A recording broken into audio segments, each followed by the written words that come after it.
buenas noches, bienvenidos al programa. Yo soy Jaime Bailey. Hoy es miércoles 3 de noviembre de 2021. Estamos saliendo en vivo, en directo desde Miami para todo el mundo. Bueno, los republicanos ganaron la gobernación de Virginia, fue una gran sorpresa, pero los demócratas consiguieron la reelección del gobernador en New Jersey. Claro que ha ganado por 20 o 25 mil votos. Ha ganado con mucha suerte el gobernador incumbente de New Jersey, demócrata Phil Murphy. Biden regresó anoche de su gira europea, estuvo en Roma, estuvo en Glasgow. Él pensó que llegaría para celebrar la victoria demócrata en Virginia, pero perdieron, y en New Jersey, donde ganaron apenitas, y entonces el regreso fue, bueno, un tanto contrariado. Cuando Biden aterrizó en Washington a su vuelta de Europa, ya sabía que era una de las peores noches de su presidencia. A esa hora el candidato demócrata había perdido Virginia. Se votaba en varios puntos del país, pero los dos partidos estaban atentos a este estado. Se tomaron Virginia como una prueba de fuego.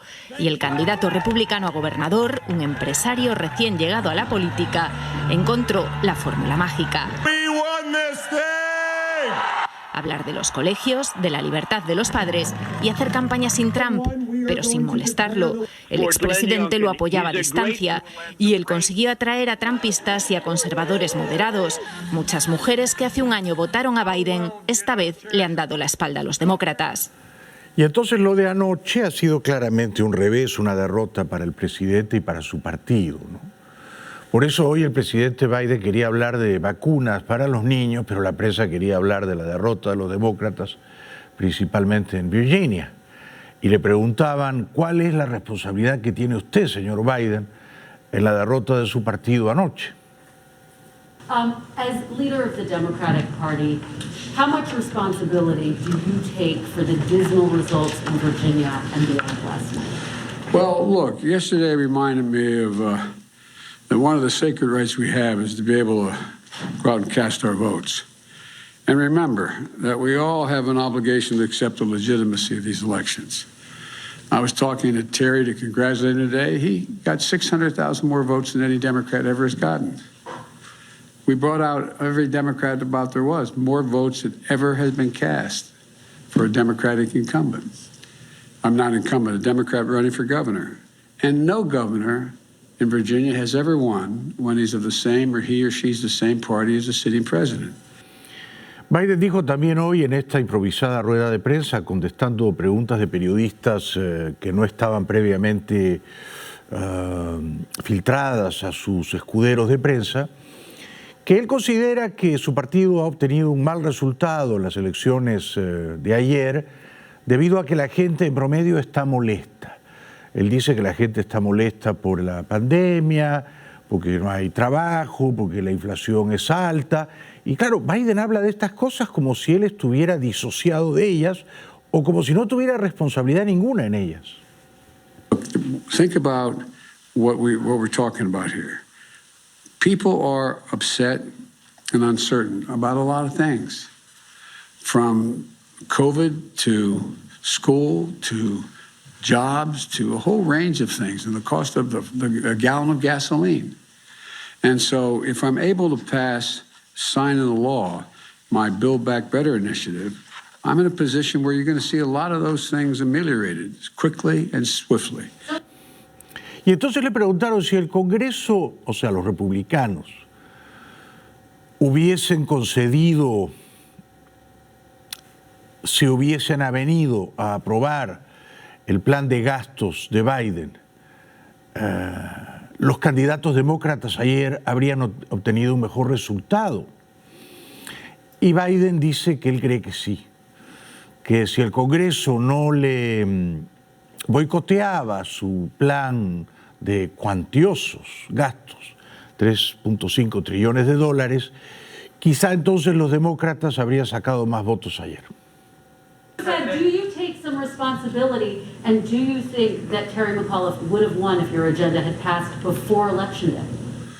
Well, I think we should have passed before Election Day, but I'm not sure that I would be able to have changed the number of very conservative folks who turned out in the red districts who were Trump voters, but maybe. You won the state by 10 points, Mr. President. No, I know we did, but I was running against Donald Trump. Él cree que los conservadores fueron masivamente a votar ayer en lugares como Virginia, donde ganó el republicano. Yo no estoy tan seguro, porque los conservadores quieren conservar algo, ¿no? Y ahora mismo, del gobierno de Biden, la verdad es que no hay nada que conservar, ¿no? Entonces, los que han votado por republicano, no sé si son conservadores, ¿no? Yo creo que hay gente que está profundamente decepcionada de Biden. No es que quieran necesariamente retornar a Trump al poder, porque quien ganó en Virginia, sorprendentemente contra todo pronóstico, un joven insurgente político republicano, no quiso hacer su campaña colgado de Trump, del brazo de Trump, fotografiándose con Trump. Al contrario, tomó distancia del expresidente. Ya digo, no son necesariamente fanáticos trumpistas los que han dado el triunfo a los republicanos ayer. Son, sospecho, ciudadanos independientes desencantados con el gobierno de Biden que quieren darle una clarinada de alerta, ¿no? Que quieren darle un tirón de orejas a ver si espabila, a ver si recibe el mensaje de protesta. Hey, el país va por mal camino y tú no estás haciendo bien las cosas, por eso vamos a votar por partido de la oposición. No necesariamente para que Trump regrese al poder en 3 años. Así lo veo yo, ¿no? Entonces Biden interpreta el mensaje de protesta de los votantes como que su gobierno debe producir mejores resultados. Si esa es su lectura, está leyendo correctamente. El problema es que su gobierno, hasta ahora, y no lleva ni un año, produce muy malos resultados. Mr. President, what should Democrats possibly do differently to avoid similar losses in November, especially as Republicans are now successfully running on culture war issues and false claims about critical race theory? Well, I think we should produce for the American people. Look, one of the things that is important to understand, if they pass my legislation, we're going to be able to reduce the price. People are going to see a reduction in the price of the drugs they have to get because Medicare will be able to negotiate and lower the price of drugs. Aquí está el problema. El problema es una visión que Biden tiene del papel del gobierno, del papel del Estado. Y él cree que el Estado debe ser el gran creador de la riqueza. El Estado debe ser el motor del desarrollo, ¿no? Es el Estado, piensa Biden, quien debe producir las mejoras en la sociedad. Y yo tengo una visión bastante contraria. Yo creo que las mejoras en la sociedad ocurren cuando los individuos pueden expresarse libremente a despecho de la interferencia del Estado. Mientras menos se mete el Estado y más libertad tienen los individuos para expresarse de todas las maneras, entonces el país se enriquece. Así lo veo yo. Pero Biden tiene una visión europea, socialdemócrata, del Estado pesado de bienestar, que es el Estado el que tiene que jalar la carreta del progreso. Y sentaditos en la carreta van los empresarios, pero jala el Estado, jala el Estado. Yo veo que es lo contrario, ¿no? Yo veo que son los empresarios los que tienen que innovar, emprender, cambiar el mundo, generar empleo, crear riqueza. Y el Estado que se meta lo menos posible, lo menos posible. Quizá el símil o la metáfora es forzada, pero cuando uno está viendo una película, uno no quiere sentir al director de la película. Si el director de la película hace tomas rebuscadas o enrevesadas para hacerse notar y entorpece la fluidez de la trama, entonces es un mal director. Un escritor escribe una novela. Si el lector advierte una y otra vez que el escritor se florea, usa florituras o estilos alambicados, posturea, que me encanta ese verbo, como escritor, entonces el estilo hunde a la historia. el estilo, la técnica opaca a la historia. El buen escritor, uno no tiene que advertir su estilo. La historia te arrastra.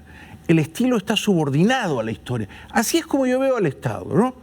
Así es como yo veo al Estado, como un árbitro que mientras menos interviene en el juego, mientras más fluidez propicia en el juego, mejor hace su trabajo.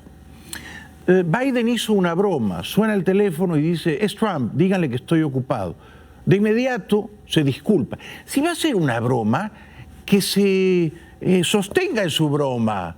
Hace una broma y pide perdón. Pass my legislation, you're going to see that nobody, and some of you who have children in daycare or children in child care, you're paying up to $14,000 a year if you live here. You will never have to pay that much money if you live in Washington or wherever you live, no more than 7% of your income. They're going to see that, they'll get tax breaks, genuine tax breaks. If that's Trump, to tell him I'm busy. Bad joke, but anyway, but the point is. Mi impresión es que incluso cuando bromea es débil e inseguro y contradictorio y bromea y luego dice no debí bromear. Echa la broma y párate sobre la broma. No ofrezca disculpas enseguida. Bueno, en New Jersey entonces la carrera por la gobernación, que hasta ayer en horas de la madrugada tenía un final incierto, se ha inclinado a favor del gobernador demócrata que iba por la reelección, Phil Murphy, que ha ganado por apenas 23,000 votos. Faltando 2% de votos por contarse, esta era la mínima ventaja que tenía Murphy sobre Jack Ciattarelli. Ahora esas cifras se han actualizado levemente y la ventaja, que ahí era de más o menos 17 o 18,000 votos, ha crecido a 23,000 votos y ya se anunció como ganador al demócrata, que está a la izquierda, en azul, Murphy. Pero en Virginia ha ganado el republicano. A pesar de, ya digo, fíjense, este cuadro es muy interesante. Los votantes de Virginia que anoche han elegido, sorprendentemente, a un joven republicano, tienen una visión desfavorable 54% de Trump y favorable apenas 41%. Es decir, que hay no pocos votantes republicanos de Virginia que ven con antipatía a Trump, pero que han votado por el ganador de ayer, Youngkin. Veamos. Fíjense cómo es Trump en Virginia que tiene un alto, voto desfavorable, pero las cosas cambian respecto de quien ha ganado. Este joven, Glenn Youngkin. Opinión favorable, 53%, que era casi la opinión desfavorable del expresidente. Y opinión desfavorable, mala, 44%. O sea que tiene 9 puntos de saldo a favor. Lo que demuestran estos dos cuadros, ya digo, es que no todos los que han votado por el ganador republicano en Virginia ayer son fanáticos de Trump. No todos. Hay un número no desdeñable que no quiere que Trump vuelva a ser presidente, pero que quería tener un gobernador republicano en el estado de Virginia. ¿Se entiende, verdad? Habla el gobernador republicano de Virginia, nada más conocerse su inesperado triunfo. All righty, Virginia, we won this thing! We stand here this morning at this defining moment, a defining moment that, yes, started with 2 people on a walk, and a defining moment that is now millions of Virginians walking together. Compréndase que en la política de los Estados Unidos, tradicionalmente, cualquier individuo que aspira a la gobernación de un estado y la gana, tiene ambiciones presidenciales. Siempre o casi siempre. Esto quiere decir que este muchacho hay que tenerlo en el radar. Ha dado el batacazo. Gobernador de Virginia, se presumía que iba a perder, es joven, es talentoso, es un buen comunicador y dijo, no hay tiempo que perder. Friends, we are going to start that transformation on day 1.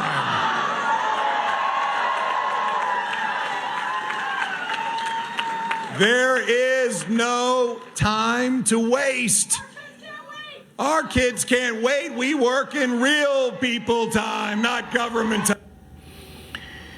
Bueno, y entonces los votantes demócratas del estado de Virginia, que por supuesto perdieron, y que perdieron a pesar de que Biden hizo una campaña explícita por el candidato demócrata perdedor Terry McAuliffe, confesaban anoche su decepción, su contrariedad. Pensaron que iban a ganar y no fue así.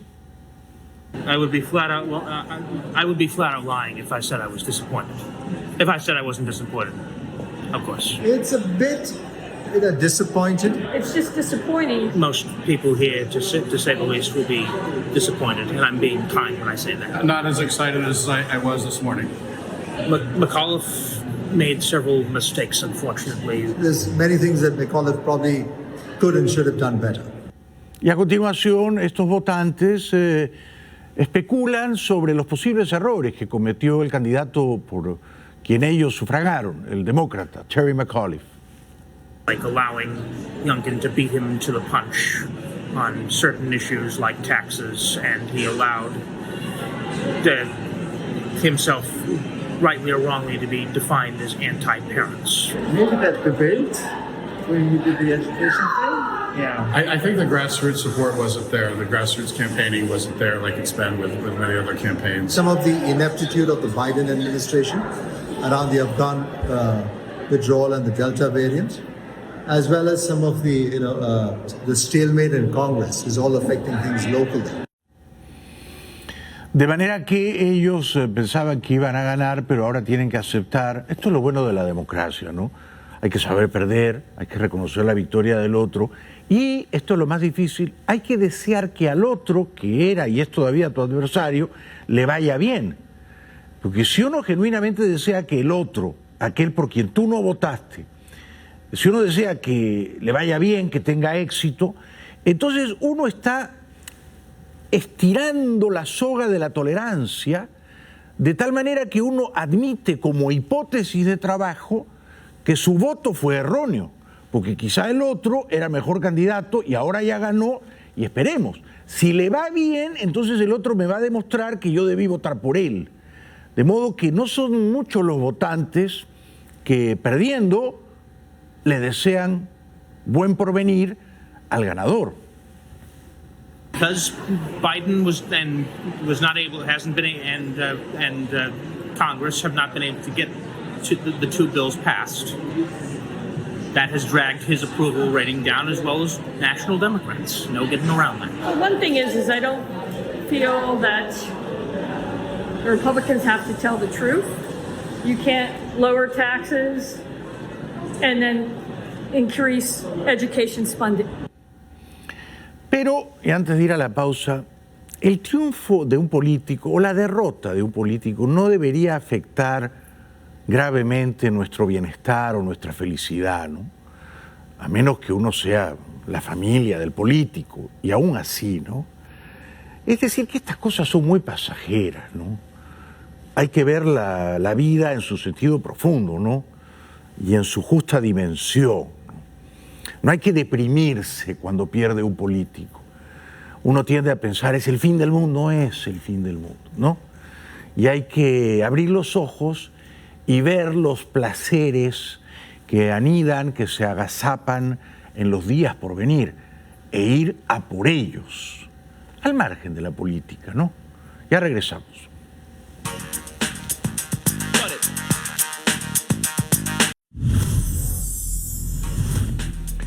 Bienvenidos de vuelta al programa. Perdone si estoy un poco despeinado.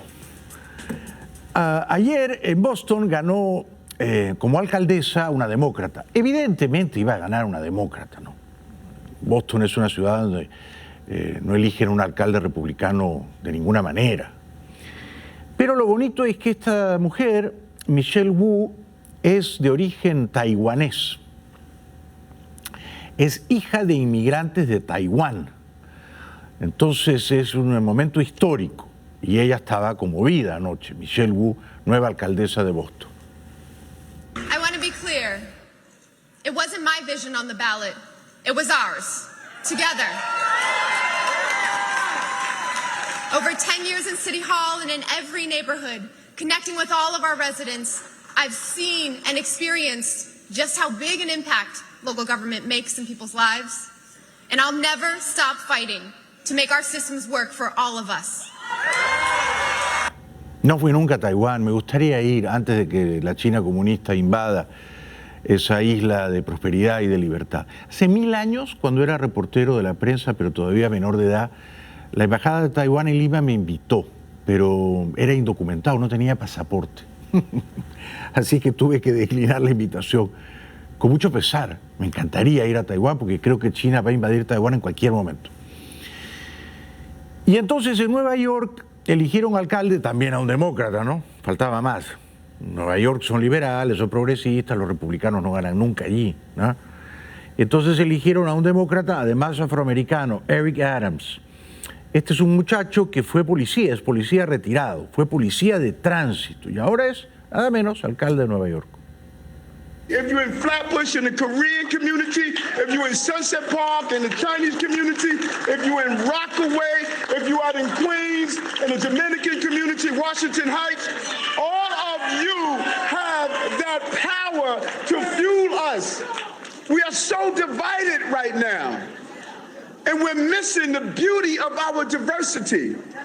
We have to end all of this division of who we are, where we go to worship, what do we wear. No, today we take off the intramural jersey and we put on one jersey, Team New York. Bueno, y hoy, por supuesto, los republicanos en el Congreso estaban extasiados, ¿no? Habían obtenido algunas victorias resonantes y le habían dado un varapalo al presidente Biden. La congresista Elisa Stefanik estaba muy contenta. Ella, como yo, no cree en las dietas rigurosas y decía que la agenda socialista, me recuerda a María Elvira Salazar, la agenda socialista de Biden y de Pelosi y de los radicales, de la ultraizquierda, de Ocasio-Cortez, ha fracasado. Y el pueblo ha votado contra ella. Thank you for being here today. Last night was not just a big night for Republicans, it was a big night for America. Americans across the country rejected President Biden and Speaker Pelosi's radical socialist agenda. The question now is, will Washington Democrats finally wake up and listen to the American people who have rejected this far-left agenda? Anoche tarde parecía que el candidato republicano a la gobernación de New Jersey, Jack Ciattarelli, daría una sorpresa mayúscula, porque estaba ganando, pero luego se fue evaporando, difuminando su levísima ventaja sobre el demócrata que iba por la reelección, Phil Murphy. Este era el republicano Ciattarelli, cuando todavía iba ganando y cuando parecía que podía ganar. I wanted to come out here tonight because I had prepared one hell of a victory speech. I wanted to come out here tonight and tell you that we had won. I'm here to tell you that we're winning. We're winning. Pero perdió por 23.000 votos más o menos, o sea, por puesta de mano, por una nariz, llegada de fotografía. Anoche estaba tan eufórico Ciattarelli que ya presentaba a su esposa como la primera dama de New Jersey. And you know that woman that won the primary for me because she took care of that guy in the primary studio?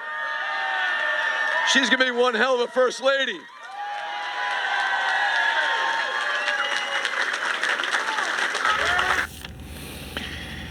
El otro día, fin de semana, Trump y su esposa, su bien amada y sufrida esposa Melania, fueron a ver un partido de béisbol en el estadio de Atlanta. La señora Melania parecía un poco harta de estar al lado de Trump. Fíjese cómo sonríe y luego deja de sonreír. Da la impresión de que está exhausta, ¿no? Está fatigada. Por eso, tarde en la noche, el genial humorista Jimmy Kimmel se permitió bromear al respecto. 6 months later, he's guzzling Diet Coke and doing the tomahawk chop at a Braves game in Atlanta. The only exercise he gets is if it's something racist. People were wondering, you know, because they knew he was going to the Braves game. People were wondering if he would do the tomahawk chop. Of course he would do the tomahawk chop. I gave him 2 days before we start telling people he invented the tomahawk chop. Trump has a lot of resentment toward Native Americans because they know how to run successful casinos, and he... Bueno, no sabía yo, pero parece que el saludo marcial que hizo Trump y su corte ofendió a los pueblos indígenas nativos de este país. Kimmel también aludió a la aparente molestia de la señora Melania. The top Trump at the game was Melania, who made her first public appearance since July, and she really seemed to have a terrific time. Just watch her closely here. As we come back, third inning of game number 4. I mean, President Donald Trump. Now let's have another look at that in Slovenia motion. Wow. Does the honeymoon for those two lovebirds ever end? Y a propósito de gestos adustos, de caras contrariadas, Kimmel hizo notar, perspicaz, que una cosa era el Papa argentino con Biden, grandes sonrisas, y otra bien distinta con Trump. President Biden is in Scotland right now for a UN conference on climate change. Joe met with Pope Francis over the weekend in Rome. There is the president with the Pope on Friday at the Vatican. And this is all you need to know. Look at that. There they are. Two men who've never satisfied a woman. Genial, Kimmel, genial. Dos hombres que nunca han sabido satisfacer a una mujer. Genial. Bueno, el republicano Kevin McCarthy, este congresista por California, creo, fue preguntado por los sorprendentes buenos resultados de su partido ayer en las elecciones en ciertos estados como New Jersey y Virginia. Y le dijeron, pero el que ha ganado en Virginia no hizo campaña con Trump. What role do you think Donald Trump played in last night's election results? This morning, the former president was on a conservative radio and said, you know, he was responsible for the win. He took credit for the win in Virginia. But Youngkin kept Donald Trump at arm's length and focused on policy and not on Donald Trump. So, I mean, what's your assessment of the role that Trump played, if any? Me cogió desprevenido la cámara. Es café, no es vodka, no es whisky. No sospechen mal de mí. Y entonces, esto fue lo que contestó McCarthy. My first was, I guess I can't be surprised the morning after Republicans win across the nation. The media wants to try to find division. I watched the Republican Party more united, more people joining it, based upon policy. Policy matters. And I think when you saw the last 10 months, the policy of the Democrats, I think people were open to trying to find something much better. And they've had that experience under a Republican majority and with President Trump in there. But I don't think after winning all these races, that's the question that would come before us. I think that's just another political ploy. Y antes de ir a la pausa, el ex vicepresidente de Trump, el señor Mike Pence, explica educadamente por qué se pelearon él y Trump. James Madison. Psalm 15 says, he who keeps his oath even when it hurts. And the only role of the federal government was to open and count the electoral votes that were sent by the states. You've got to be willing to do your duty. Una pausa, será breve y regresamos enseguida.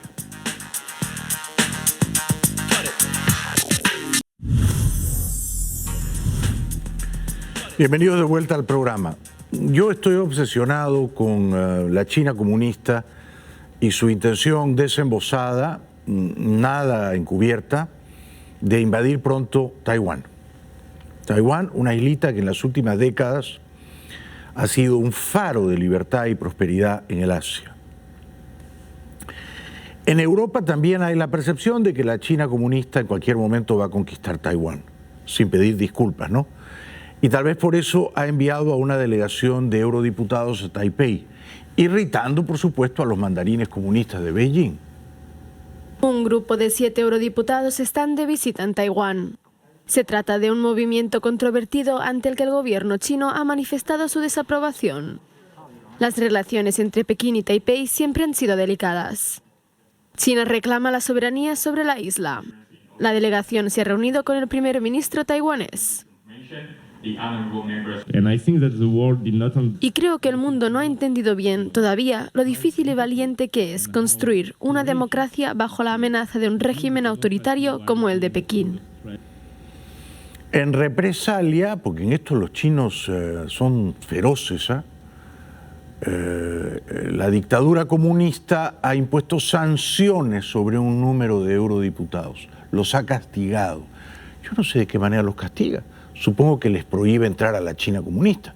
No se me ocurre otro castigo, ¿no? Ahora, si fueran chinos nativos viviendo en la China comunista, los meten en un calabozo a todos, eso seguro. A principios de este año, Pekín impuso sanciones a varios eurodiputados. Después de que Bruselas sancionara a funcionarios del régimen comunista vinculados al encarcelamiento, trabajo forzado y genocidio de la comunidad musulmana de los uigures en la región de Xinjiang. Los eurodiputados insisten en que la visita es necesaria para construir relaciones con las democracias cercanas a China, que también están preocupadas por su interferencia política y desinformación.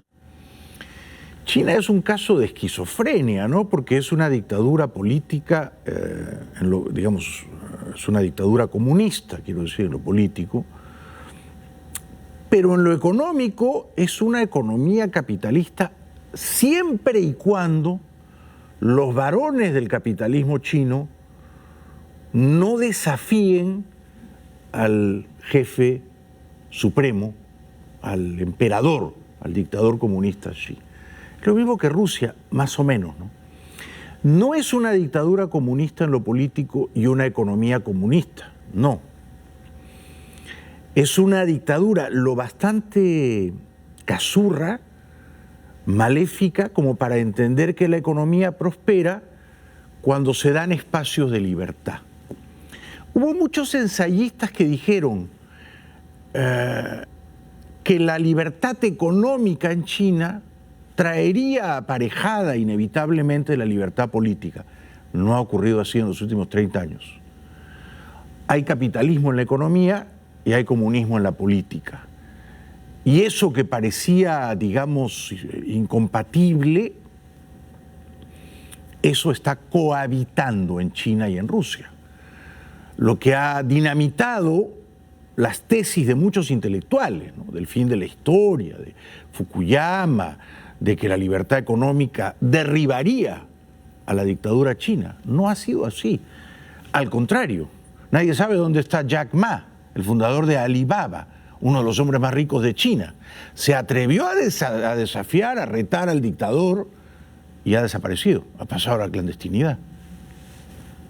El gobierno chino dice que la visita violaría gravemente el compromiso de la Unión Europea con la política de una sola China y debilitaría el sano desarrollo de las relaciones entre la China y la Unión Europea. Taiwán está intentando expandir sus esfuerzos diplomáticos en Europa. Su ministro de Relaciones Exteriores visitó Bruselas la semana pasada, donde se reunió con eurodiputados y miembros del Parlamento belga. Pero no pudo reunirse con los presidentes ni de la Comisión Europea ni del Consejo Europeo. Una muestra de cómo de delicadas son ahora las relaciones entre la Unión Europea y China.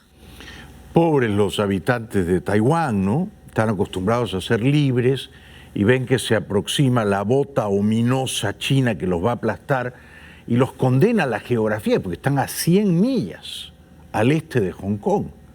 Están demasiado cerca de la China comunista. Si pudieran los de Taiwán remar, remarían y se irían hasta el Mediterráneo, escapándose de la China comunista. Pero no se pueden escapar. La geografía los va a condenar, como condenó, por ejemplo, a Crimea y marginalmente a Ucrania respecto de la Rusia imperial del zar Putin, ¿no? Entonces Biden se permitió criticar, y estuvo bien, en Glasgow, Escocia, a China, a Rusia y a Arabia Saudí, por afear, por desdeñar la cumbre del clima.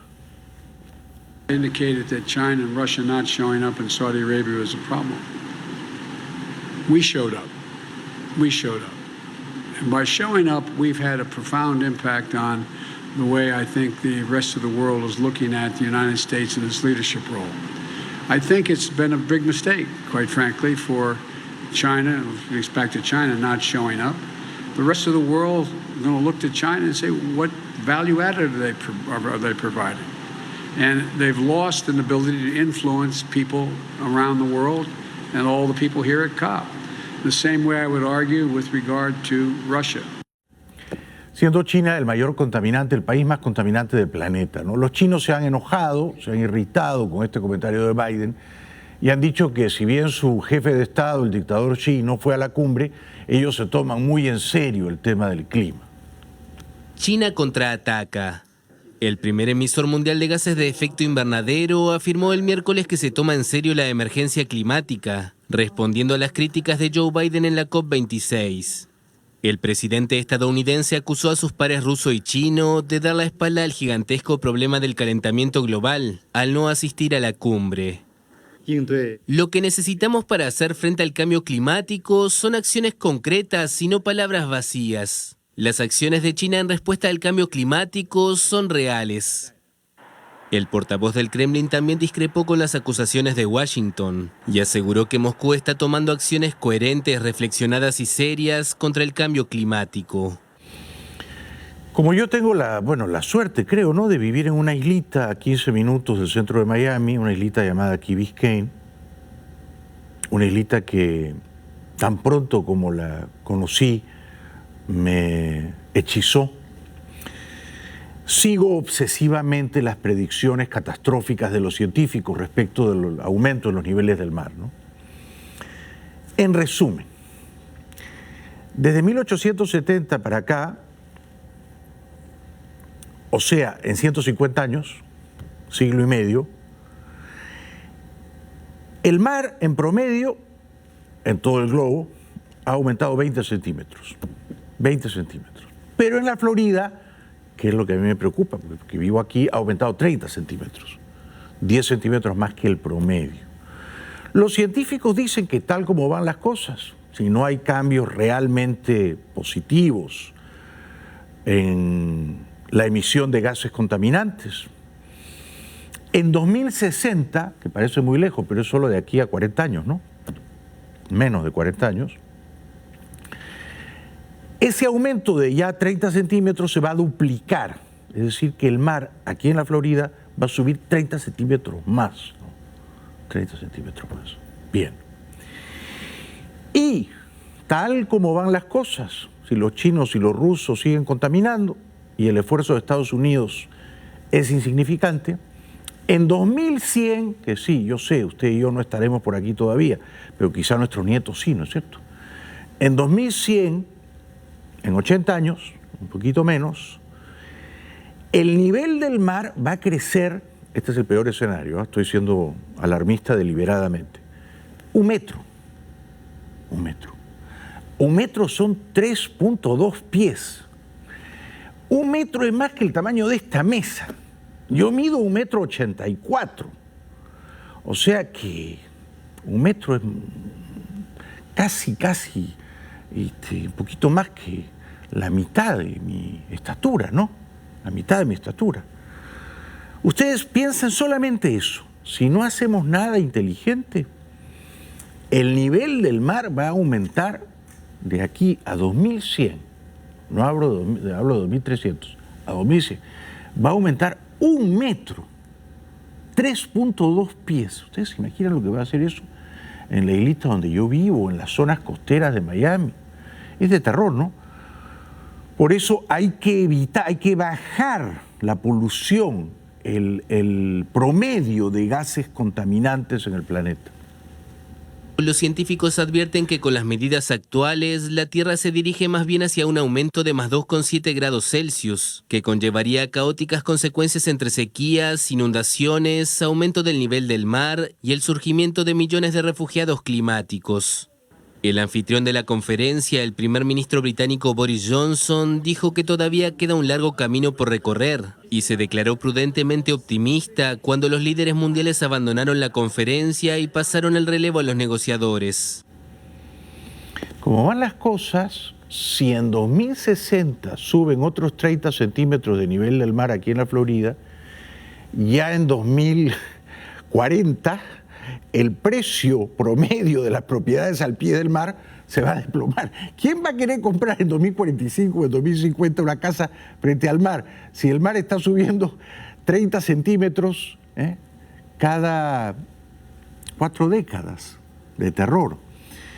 Pero por suerte, los que vienen, las futuras generaciones, son mucho mejores que nosotros, como este jovencito, este niño colombiano, Francisco Vera, que es una suerte de Greta Thunberg, la activista sueca, pero este chico es brillante y es apasionado del clima y fue a Escocia y es colombiano. Tenía que ser colombiano, que son tan inteligentes los colombianos, ¿no? Francisco Vera. Muy bien, yo estoy acá aguantando harto frío en Glasgow, Escocia, UK. Y pues bueno, también muy contento de estar acá en este espacio tan importante de la cumbre del clima de la COP26, en donde pues se va a definir básicamente las políticas climáticas de todos los gobiernos del mundo y el futuro y presente de los ciudadanos. Fantástico, fantástico. Menos mal que vienen chicos como él, ¿no? Que por las dudas nos recuerda todo lo malo que va a pasar si nos seguimos portando así de mal con el planeta. Este tema del clima y del cambio climático también tiene que ver con la pérdida de biodiversidad y por supuesto en general todos los ecosistemas que están siendo afectados por esa idea de desarrollo y progreso. Por eso, en general, como pueblos del sur global y de Latinoamérica, los invito a ir hoy para manifestarnos, para llamar la atención de todos los gobiernos del mundo y pues bueno, totalmente invitados. Nos vemos allí. Ya regresamos.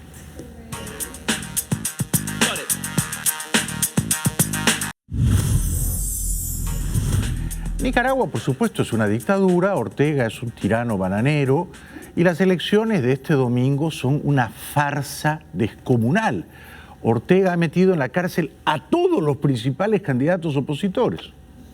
No podemos grabar, digamos, hasta hacia este lado. Bueno, pueden grabar. Y en ese contexto de represión, el programa En Portada ha tenido que grabar su reportaje sobre Nicaragua en la vecina Costa Rica, donde está exiliada la oposición que no está en la cárcel. El régimen del presidente Ortega no autoriza la entrada al país a periodistas internacionales. La Unión Europea no reconoce la legitimidad de las elecciones. En Nicaragua hay unas elecciones que son completamente un fake. No podemos esperar que este proceso arroje un resultado legítimo. Si las elecciones fuesen libres, si no estuviesen viciadas por el espíritu tramposo del... ganaría seguramente esta señora, Cristiana Chamorro, hija de la expresidenta Violeta Chamorro. Ah, bueno, se congeló el servidor. Entonces, eso, traducido al cristiano, es que no puede emitirse o propalarse el video. Ahorita se descongeló, eso es lo bueno, ¿no? Fue una congelación fugaz. Aquí está la señora Cristiana Chamorro. Ortega le ha dado arresto domiciliario, le ha prohibido ser candidata porque sabe que ella le ganaría en buena lid. Cristiana Chamorro, la aspirante a la presidencia de Nicaragua, que tenía mayor probabilidad de derrotar al actual mandatario, el sandinista Daniel Ortega, en las votaciones del próximo domingo, es la gran ausente en esa cita, que ha sido cuestionada por el arresto de 7 precandidatos de la oposición. Chamorro, hija de la expresidenta Violeta Barrios de Chamorro, intentaba repetir la hazaña de su madre, quien en 1990 derrotó en las urnas a Ortega, cuando fue detenida por traición a la patria y presunto lavado de dinero el pasado 2 de junio. Fue inhabilitada a solicitud del Ministerio Público que dirige la exguerrillera sandinista Ana Julia Guido. Esta tarántula de Ortega también ha metido en la cárcel o ha despojado de su libertad al candidato Arturo Cruz, que en buena lid también le ganaría. Arturo Cruz fue sacado de la competencia a 3 meses de las elecciones. Era precandidato presidencial por la opositora Alianza Ciudadanos por la Libertad. Cruz, de 67 años, fue embajador en Estados Unidos del gobierno de Ortega, de quien se distanció. Fue detenido por agentes de la Policía Nacional en el Aeropuerto Internacional de Managua cuando regresaba de una gira por Washington y se convirtió en el segundo aspirante opositor a la presidencia en ser arrestado. No contento con arrestar a estos dos, a Cristiana y a Arturo, el tirano bananero de Ortega prohíbe la candidatura de Félix Maradiaga. Félix Maradiaga, líder de la Unidad Nacional Azul y Blanco, se convirtió en el tercer aspirante opositor a la presidencia en ser detenido. Nacido en 1976, es un académico y activista de raíces liberales que fue apresado después de comparecer a declarar ante la Fiscalía, donde le confirmaron que le habían abierto una investigación. Fue acusado por supuestamente provocar el estallido social contra el gobierno de Ortega en abril de 2018. O sea, todos o casi todos sus rivales importantes están presos. Díganme si eso no es un fraude. Presos también Juan Sebastián Chamorro y el periodista Mora, Miguel Mora. Juan Sebastián Chamorro, economista y sobrino político de la expresidenta Barrios de Chamorro, era precandidato a la presidencia por la Alianza Ciudadanos por la Libertad. Miguel Mora es periodista y estuvo por primera vez en prisión en el marco de las manifestaciones antigubernamentales que estallaron en abril de 2018. Es fundador, propietario y exdirector del canal de televisión 100% Noticias, clausurado por las autoridades. Y todavía hay otros candidatos vetados por el tiranuelo. El líder campesino Medardo Mairena también estuvo en prisión en el marco de las protestas contra el gobierno. A Mairena, un juez afín a Ortega lo condenó a 216 años de prisión por supuestamente matar a 4 policías. Posteriormente fue amnistiado. Presentó formalmente su precandidatura por el movimiento campesino, que pertenece a la opositora Coalición Nacional. A Ortega tendrán que sacarlo los nicaragüenses, ¿no? Pero lo van a tener que sacar a patadas, ¿no? De otra manera no lo sacan de ahí. Ya regresamos.